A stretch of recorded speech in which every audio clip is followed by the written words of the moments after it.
on the mailing list. Note that today's session will be recorded. So with that, I get the pleasure of introducing our speaker, who I know well already, Dr. Alireza Nojeh. He's a professor in the Department of Electrical and Computer Engineering, and he works here in the Brimacombe building. He obtained his BSc and MSc at Sharif University of Technology in Iran. And I was very interested to see you have a DEA, a Diplôme d'études approfondies. That's exactly right. From the University of Paris. And now, am I right, you speak at least 3 languages? Yeah. More or less, yes. And from there, he did his PhD at Stanford and then came to UBC, where he is now a professor. Among the things he's worked on here have been heat localization in carbon nanotubes, thermionic energy conversion, and compact electron beam devices, which all is part of what he's going to talk about today. So welcome, Alireza.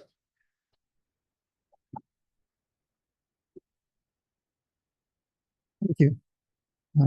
Thank you very much, James, for that kind introduction, and Ben, to you and the cluster for giving me this opportunity to talk about this. And hi, everyone. Thanks for coming. I guess I can move on now. Yeah, I've seen this. So a simple electron microscope is what I'm going to be talking about today. And this has been a long-term project for us. And I'm very happy to be able to share it with you guys. So I want to talk a little bit about the scanning electron microscope first and what makes it interesting. Obviously, electron microscopes are good because they give us high resolution.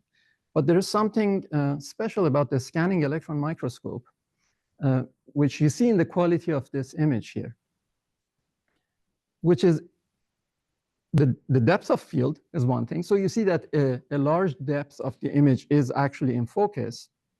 And then there's something also interesting about the way the electron beam hits the sample and where the detector is, and how that leads to a sort of, as if you're looking at it with the naked eye, and there's lighting and shading and so on. So all of this makes for a very intuitive image quality. And I'd argue that for SEM, for the scanning electron microscope, this is at least as important as its resolution. And in fact, this image, for instance, and this is the kind of image that I think we're all familiar with, the head of a bug. This is not a very high resolution image here, but it has that quality that makes the SEM useful. Now, of course, the challenge with the SEM, all electron microscopes, is that they are relatively complex machines and expensive too. And so they're kind of not easy to access for everyone or adapt to all sorts of different experiments. So I'd like to now show you the machine that has taken this image, which is really this. And so this is not a commercial SEM. This is an instrument downstairs in our lab here. And so for the most part today, I'll be talking about this electron microscope. And I should say, of course, this is joint work with former students Kazimir Kuzik and Alex Dimitrakopoulos. And actually, we also have Gabriel Robinson-Lee here in the room, there, who spent some time with us in the early days of the project. It's great. Yeah, so I'll be talking about this instrument. And I forgot to include a scale bar here, but the height of this column is about 0.5 meter, this whole thing. This is a large flashlight, if you want. And then there's the support structure in the back, but this is really the main instrument. And so I'll be talking mostly about this. And then depending on how much time we have, I'll get into some detail about the electron source that enables this instrument. That's sort of the secret sauce behind. Okay. So before talking about the details of the design, let me show you a few images, sort of image gallery of specimens that have been imaged by this instrument. And you see, these images, they all have a wide field of view of about 0.5 millimeter. And they include a variety of specimens, all sorts of everyday objects that might sound somewhat mundane, but when you actually look at them closely, they look very beautiful. And as you notice here, there are both biological and non-biological specimens.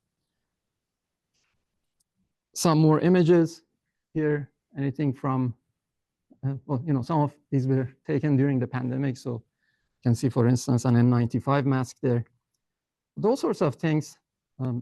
And so hopefully this gives you a sense of the versatility of the instrument. And again, these are not very highly magnified, but I think they contain a lot of information even at this magnification. Now, the immediate question that comes to mind, of course, is what the resolution is of this instrument, and we'll talk about that in detail.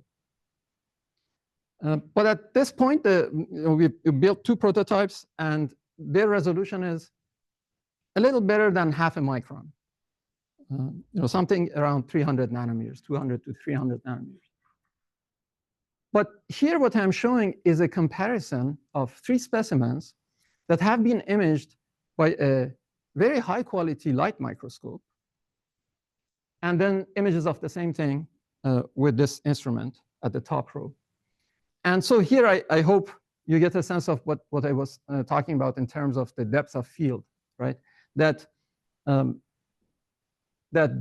electron beam focusing, the nature of the electron beam focusing such that you can get a higher depth of field and therefore a very different image quality and degree of information. And I'm not saying necessarily that this is better than a light microscope, but perhaps complementary in many respects. And I'll point out the last column there, that is of a leaf, and that's zoomed in. So the field of view there is smaller, and you get a better sense of the high magnification. So again, even if you say, well, if this is just a few hundred nanometers in resolution, what's the advantage over a top of the line light microscope? Still a different image quality and different depth of field. That's a key point. Now, to see more specifically what the resolution actually is, here I am showing you some commercial specimens that are used for calibrating SEMs. So here you have 200 nanometer wide lines that have been etched in silicon. And so you can see those. And the spheres that you see there, they are thin on carbon. And again, you have spheres that go from 10 microns in diameter down to deep submicron.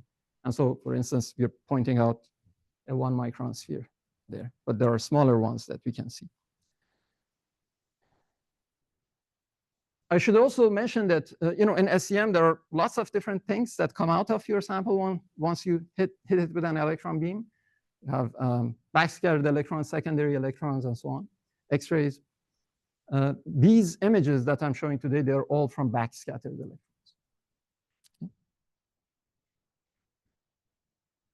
So now with, hopefully having given you a sense of the performance of the instrument, now I'd like to talk a little more about its design and construction.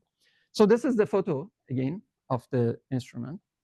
And of course, working with these things, you have to be careful with, there's a laser involved for X-rays that could leak out, so you have to be careful with shielding and so on. But one other thing that's not shown here is a vacuum pump. This instrument is connected to a vacuum pump. And again, we'll talk about that and what can be done about it.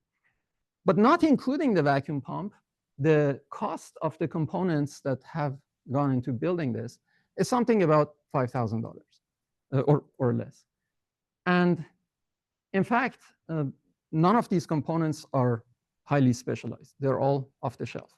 And so the goal behind this project is, if you want, democratize electron microscopy.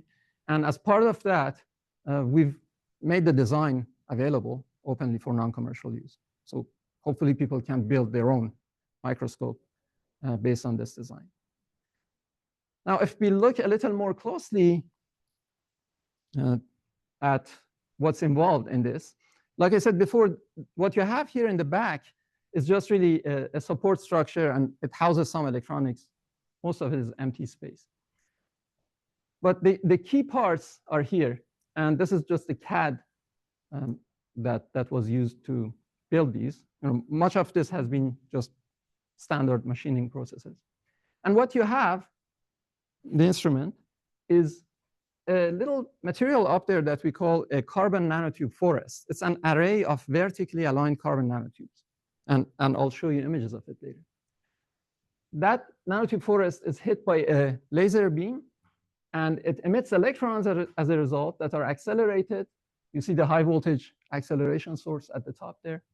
They're accelerated to 25 to 30, 35 kV, typical acceleration voltages for SEM. And then they go down this column, eventually hit the specimen. And on the way, the electron beam has to be controlled. So for instance, you have a few electromagnets, small electromagnets here that are used to align the beam. You have electromagnets to correct for astigmatism, and you have electromagnets to actually scan the beam, because the way the image is formed in an SEM is by raster scanning. An SEM is really like an old cathode ray television tube, but in a slightly different modality. And once the beam hits your, oh, another important component I forgot is this permanent magnet here, a magnet ring, that's acting as basically the single electromagnetic lens, or the most important electromagnetic lens, in this case, purely magnetic lens in the setup. So that's the magnet that focuses your beam.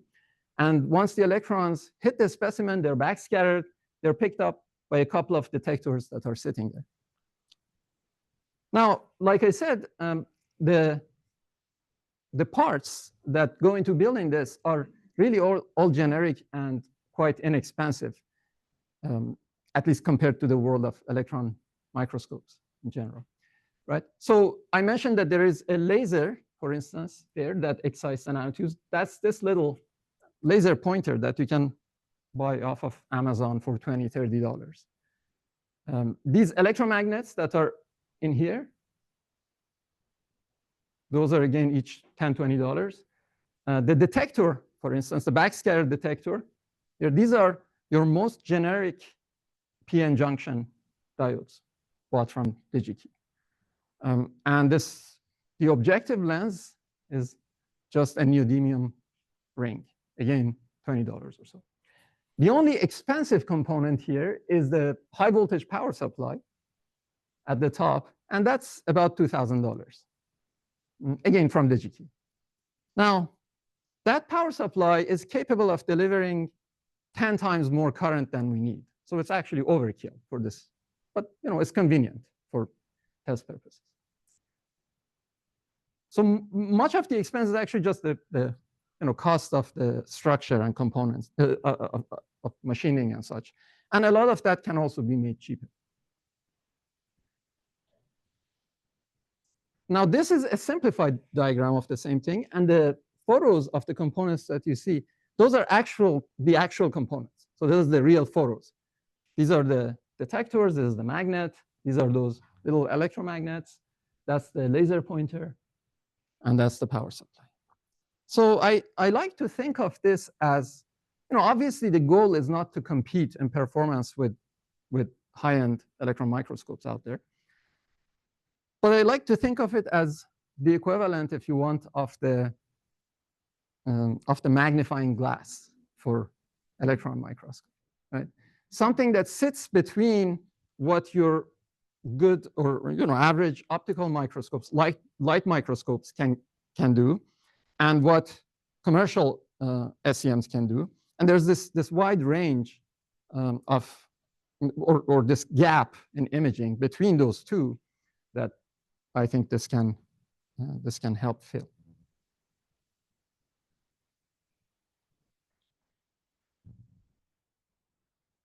Okay. By the way, I don't mind if people ask questions as I'm speaking, but I don't know what the rule is, Joey. Okay.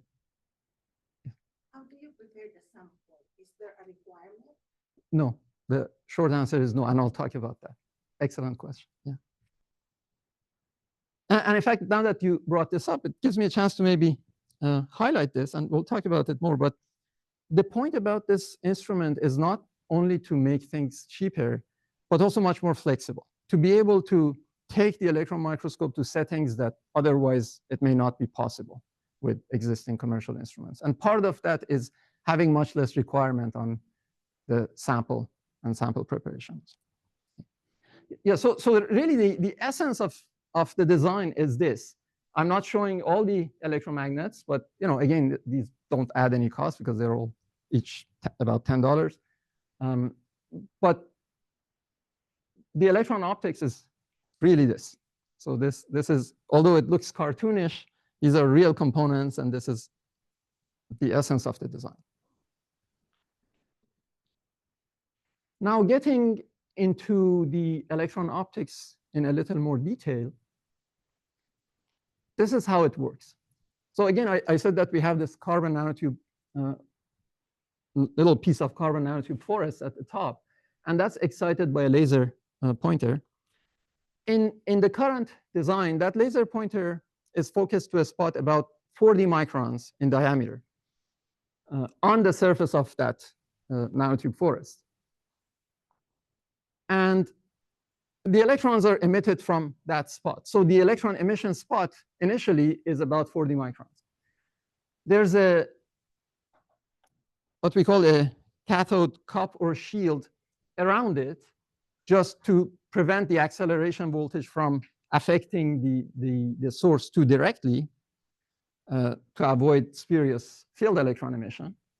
And so that cathode cup, and then below it there's an aperture to which the acceleration voltage is applied. So between those two, there is a field, and that actually provides a demagnification of about 4 times, going from the 40 micron emission spot to the 10 micron spot where the beam forms a crossover, right after it has been accelerated. And this is particle tracing simulations that show going from the original spot to this spot about 10 microns in diameter. After that comes the main demagnification of that spot. That's about 50 to 65 times, depending on the acceleration voltage. And that's all provided by this permanent magnet ring, the neodymium magnet ring that I mentioned earlier.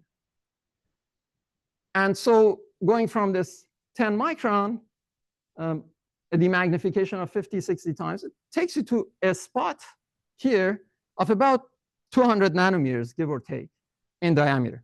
That's your electron probe size on the specimen surface. Now, that is not considering aberrations. If you factor in aberrations, and you can estimate those, chromatic and spherical aberrations, they contribute something of the order of 30, 40 nanometers. So overall, the probe here, we estimate, is about 250 nanometers, or a little smaller in diameter. And that very closely matches the imaging resolution that I showed you guys earlier, right? Remember, I was saying that the resolution is about 200, 300 nanometers. That's determined basically primarily by the size of this electron beam as it has been focused on the sample. So this is the electron optics simulation of this instrument.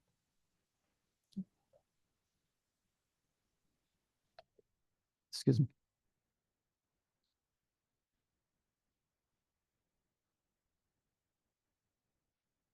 So that is very consistent with what we see in imaging resolution, so that's nice.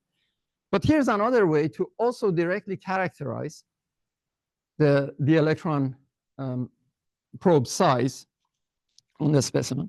And that's through what we call point projection experiments.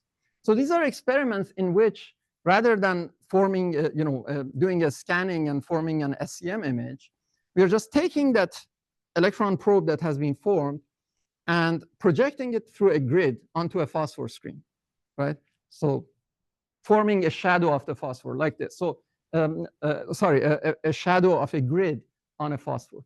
So this object here, imagine this is a bar on a grid, a metallic mesh like this. And you have this electron source, and you can do this, for instance, with the final electron probe that you have formed, or you can do it at the crossover point that I showed earlier. So you can take any of these and project it through a grid like that. And you can do a little bit of geometry. You would see that depending on the size of your electron beam, the diameter of the electron beam, you will form some really dark shadows of the metal meshes like this, and also some transition regions. So some umbras and penumbras. And then by looking at the size of these transition regions, so if you look at the line profile, see the penumbra and the umbra. By looking at these, doing a little bit of geometry, you can deduce what the size of that electron beam was. And so if you do this with the beam formed here, that we estimate is about 10 microns. In these experiments, based on these, you will deduce that, that at that point, the beam was about 6 microns in diameter. And if you do it with the probe formed after the final focusing, you will estimate that it's about 310 nanometers in diameter. So this is also, again, consistent with that. I said our simulations say that our electron probe at the end should be 250 nanometers. These experiments suggest that, it's about 300 nanometers. So we are pretty confident, considering all these simulations and point projection experiments and the actual images themselves, that we are getting something of the order of 200 to 300 nanometer in resolution. Conservatively, we say it's sub 1 micron at this point, a resolution of better than a micron at this point. Okay. Now, let's talk a little bit about specimen preparation. So with electron microscopy in general, of course, you're thinking of putting your sample in a vacuum chamber. You want the sample to be clean to begin with, because your vacuum system will not like it if it's not. But also there are other things. For instance, if you hit a sample with an electron beam, you charge it up, right? And so often before doing SEM, you will coat the sample with a thin layer of metal, right? To let the charge dissipate, to have a conduction path. So here we are looking at 3 images of the same material. It's a piece of cardboard, this one. In one case, having gone through this conventional sample preparation step. So this was metal coated. In another case, completely uncoated. So this is what you have here. And as you see, there are some bright regions. This is partly due to charging. Yes, yeah. So those areas that charge will induce some artifacts, let's say. Yeah. Now, is there another way to get rid of that charging? So in this case, we experimented with just dipping the cardboard in water. This is just making it a little wet. And there you go. You don't see charging. And the image, I would say, is almost as good as metal coated, right? And we don't really have any concern about having a sample that was just dipped in water. And water is not pouring out of it, but it's pretty wet and moist. We have no concern about putting it into in the instrument. Because in fact, the vacuum requirements for this instrument are very low, or very forgiving, if you want. Right now, in the current prototype, the electron source is sitting at about 10 to the minus 4 torr vacuum. So that's not really high vacuum. And the sample is sitting at about 10 to the minus 2 torr. And even that is just the design of the instrument. The sample can be sitting at higher pressures too. So it really doesn't mind if you have something moist put in there. In fact, I'll show you something with higher pressure later. So you can easily operate this as an environmental SEM, where you have water vapor pressure in your specimen compartment, and can image it just like that. Here's another example of a sample with no preparation. This is a maple leaf that was taken from outside the lab and immediately put into the instrument. No cleaning or coating or anything like that. And it turns out it had enough of its own moisture, and it was fine for imaging. And of course, you can see if you spend a lot of time on it, in this case, we played with it for about 10 minutes or so. And especially we zoomed in the middle. So of course, you see some signs of damage by the electron beam. That's natural. But yeah, an example of no preparation of a simple biological specimen being imaged.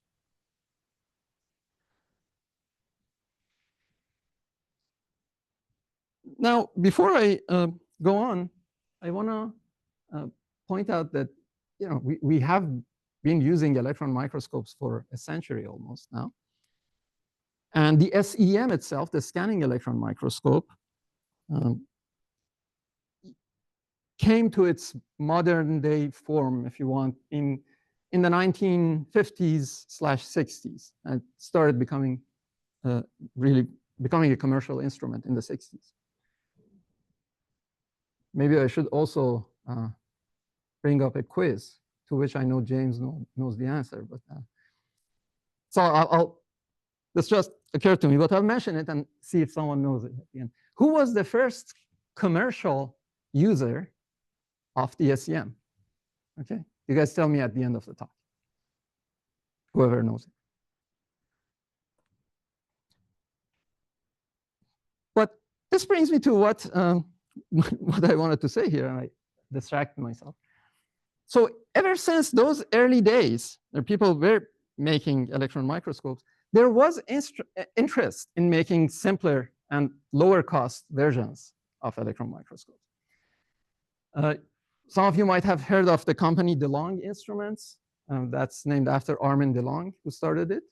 That's the Czech electron microscopy pioneer, or one of them, at least. And if you go to their website, they have a little bit of history. And they say, for instance, how Armin DeLong himself wanted every scientist to have readily available an electron microscope. Right? And in fact, DeLong Instrument makes transmission electron microscopes that are less expensive than the usual ones. So they make some tabletop TEMs that are pretty interesting. They're still in the hundreds of thousands of dollars in cost. But that vision has been there since the beginning. This is another one. P.J. Spreadbury was a master's student in Charles Oatley's group at Cambridge. And this is the group that essentially commercialized the SEM. Okay.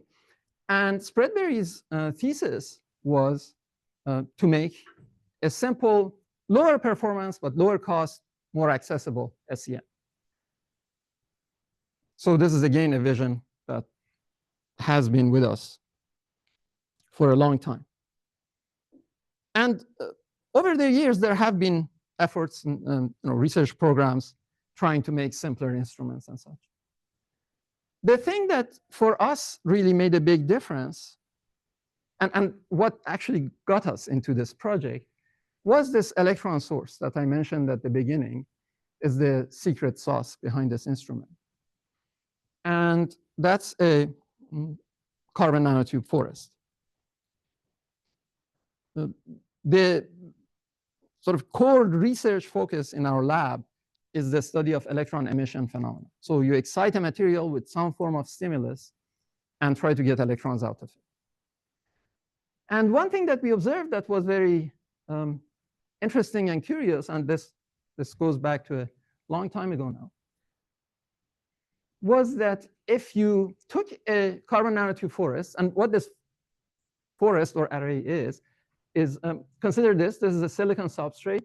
So you have carbon nanotubes standing up vertically, grown out of the substrate. And if you look closely, of course, with an electron microscope, you see that they are kind of more or less aligned inside the sample. But from a macroscopic point of view, this is a specimen with a few millimeters in dimension. So you can take a photo of it like that. And it's very black. It's an extremely black material. So near perfect absorber of light. And what we observed was that if you illuminate the side of this nanotube forest with a laser beam, and naturally it absorbs the light and generates heat at that spot.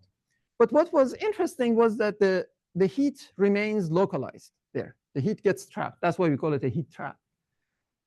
And the reason that's interesting is that this material is a conductor. So normally on a conductor, you would expect the heat to spread. But it doesn't spread much. And the result of that is that with very little input light, something that you can get off of a $20 thumb size laser, you can reach a couple of thousands of degrees in temperature. And at that temperature, you will evaporate electrons. Now, so like I said, this was something interesting that we observed accidentally, and it became an important focus for us. So if you're interested, these are the papers that over the years have looked at the different aspects of this, the physics of heat localization, the properties of this electron emission. And I'll point out a few important aspects of it shortly.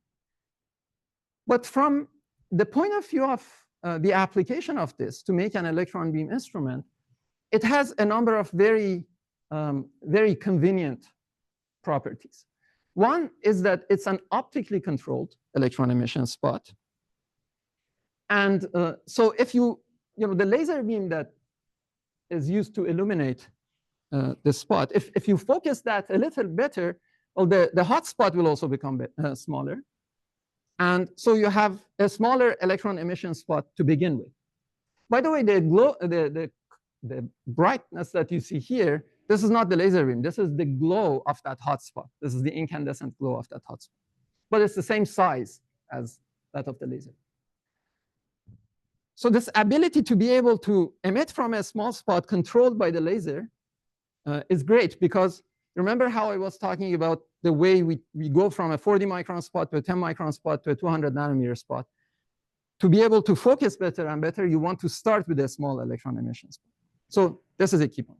The other thing is it's excited by very low power, like I said. So you don't need a big fancy laser. This is really the cheapest laser that you can find out there, and it's readily available. There's no thermal management required.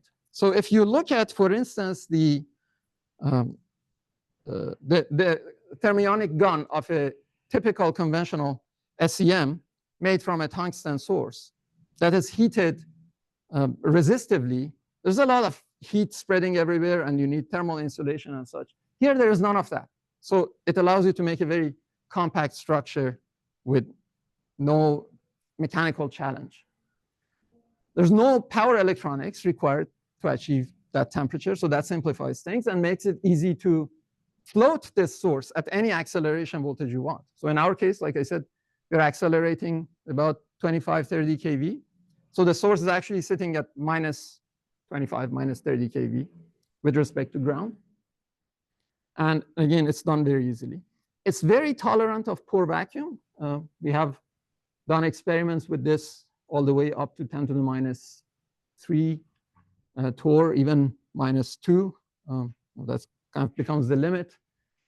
Don't know exactly where the limit is, but it's very tolerant of poor vacuum. And it has a long lifetime. I mean, over time, you might create some damages here, but then you can move your laser over a little bit and use another area of this nanotube for us.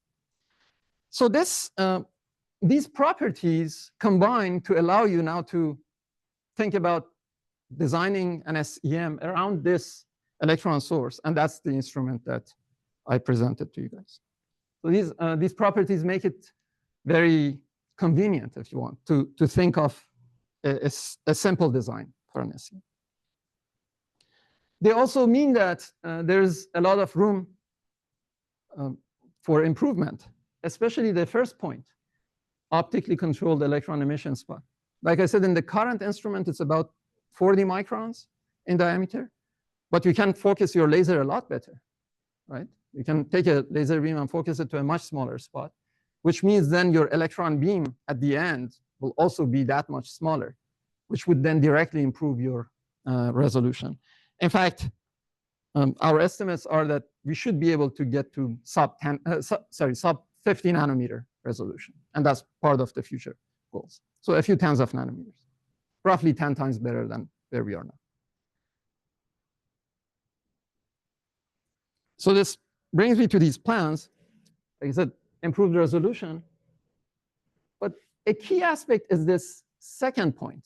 You know, earlier I told you guys that this instrument currently was connected to a vacuum pump. The pump it is connected to currently is a turbo pump, standard turbo pump station. Now, the turbo pump can give you, depending on how good your chamber is in terms of seal, how you've sealed it, the turbo pump can give you 10 to the minus 9, minus 10 torr. We are only using it at 10 to the minus 4. So that pump is way more capable than this instrument needs. But it's convenient to use because for a rough pump, the vacuum we are currently using is near the limit of its performance or even beyond.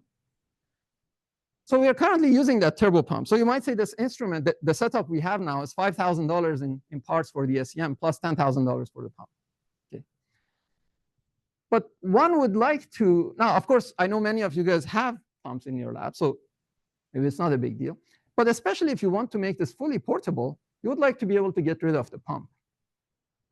And that's part of the plans. And that's not fiction because, we have had sealed off vacuum tubes, right? Cathode ray tube televisions, CRTs. The idea is to make something like that. So seal it off under permanent vacuum. But then you have to bring the beam out. So the end of the electron tube would have a small, thin nitride, for instance, nitride membrane, thickness of a few tens of nanometers.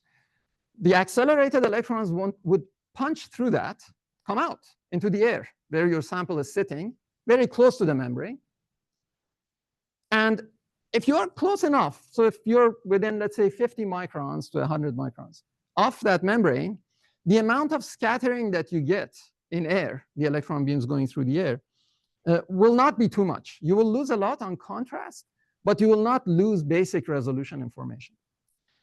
And this, in fact, is called AirSEM. This concept, this idea exists and has existed in terms of the concept for a few decades. But it's not something broadly in use. And we would really like to turn this instrument into a permanently sealed off AirSEM. So if you succeed in that, there will be no more vacuum pump. And you can really take this in your backpack, go put it on a surface wherever you want, out in the nature, image things. Or, so that would be something like this. Or mount it on any other experimental setup that you have, be it a vacuum setup or a non-vacuum. And then, of course, there's all the other natural things to explore. You can try to operate this in transmission mode. In fact, our early experiments were in transmission mode. You can try to detect secondary electrons, other signals, to hopefully do some spectroscopy with it. And of course, these days, I would be negligent if I didn't mention the kind of things that you can do with AI and super resolution, right? That stuff is being done in microscopy. And so we are hoping to apply some of that here too. So the goal is to make the free electron broadly available. And perhaps not only for microscopy, but also for lithography or other things. You may want a handheld electron gun to sterilize something or have you.